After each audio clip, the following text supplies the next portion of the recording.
रूसी सेना ने जंग में वैक्यूम बम गिराने की ताकत रखने वाले फ्लेम थ्रोअर सिस्टम यानी आग उगलने वाले हथियार का इस्तेमाल किया। रूस ने इसका एक वीडियो भी जारी किया जिसमें इस घातक हथियार से पुतिन के सैनिक यूक्रेन की सेना पर कहर ढाते दिखे। दावा है कि रूस के इस हमले में यूक्रेन के कई सैनिकों की मौत हो गई जबकि उसके कई ठिकाने राख के ढेर में बदल गए।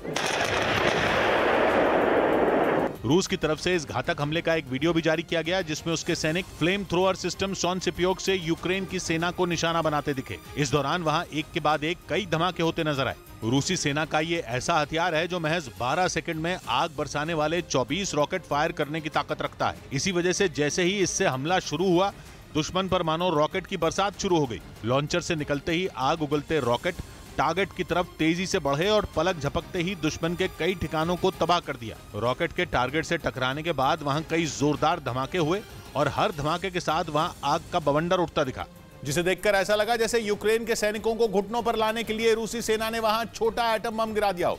दावा किया गया कि रूस का यह हमला इतना जोरदार था कि यूक्रेन के सैनिकों को संभलने तक का मौका नहीं मिला, क्योंकि इस हथियार से आग उगलते रॉकेट अपने रास्ते में आने वाली हर चीज को जलाकर राख कर देते हैं। इसी वजह से इस घातक हमले में ज़ेलेंस्की की सेना को काफी नुकसान उठाना पड़ा। वैक्यूम बम दागने की ताकत रखने वाले इस फ्लेम थ्रोअर सिस्टम से किए गए हमले से पूरा इलाका काफी देर तक थर्राता रहा। कई किलोमीटर दूर तक धमाकों की आवाज सुनाई देती रही। जिस जगह पर भी इस घातक हथियार से निकलने वाले रॉकेट गिरे वहां तबाही मच गई। इसका जो वीडियो सामने आया उसमें आग उगलने वाला यह हथियार ताबड़तोड़ रॉकेट दागता दिखा। देखने से ऐसा लगा जैसे आसमान से आग की बारिश हो रही हो। हालांकि रूस ने यह हमला किस इलाके में किया इसकी जानकारी सामने नहीं आ सकी, लेकिन दावा किया जा रहा है कि यह हमला कीव के नजदीक किया गया, जहां कब्जे के लिए पुतिन ने एड़ी चोटी का जोर लगा रखा है और इसीलिए वो अपने सबसे घातक हथियारों का इस्तेमाल कर रहे हैं ताकि यूक्रेन के सैनिकों को उस इलाके से खदेड़ा जा सके। यही वजह है कि रूस ने फ्लेम थ्रोअर सिस्टम से यूक्रेन के ठिकानों पर भीषण हमला बोल दिया। और रूसी सेना का ये आग उगलने वाला हथियार TOS-1 मल्टीपल रॉकेट लॉन्चर है, जिसे T-72 टैंक पर लगाया गया है।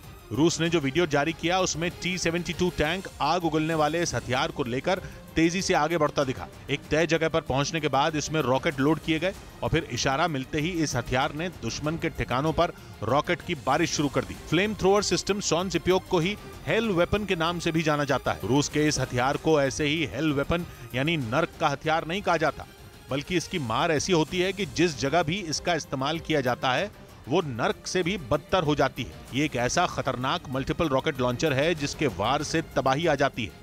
और पश्चिमी मीडिया का दावा है कि रूस ने अपने इस घातक हथियार का इस्तेमाल कीव को तबाह करने के लिए शुरू कर दिया है, जिससे यूक्रेन को भारी नुकसान हो रहा है। रूस का दावा है कि इस हथियार से वो यूक्रेन के कई सैन्य ठिकानों को तबाह कर चुका है, क्योंकि TOS-1 मल्टीपल रॉकेट लॉन्चर से दागे गए रॉकेट जहां भी फटते हैं वहां सिर्फ और सिर्फ तबाही मचती है।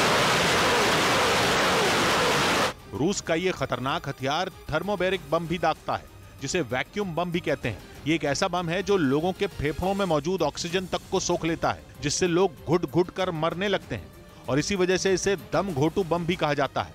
ये इतना घातक है कि परमाणु बम के बाद इसे रूस का सबसे ताकतवर हथियार माना जाता है। एक बार इस बम का इस्तेमाल होने के बाद उसके आसपास का एक बड़ा इलाका राख में बदल जाता है।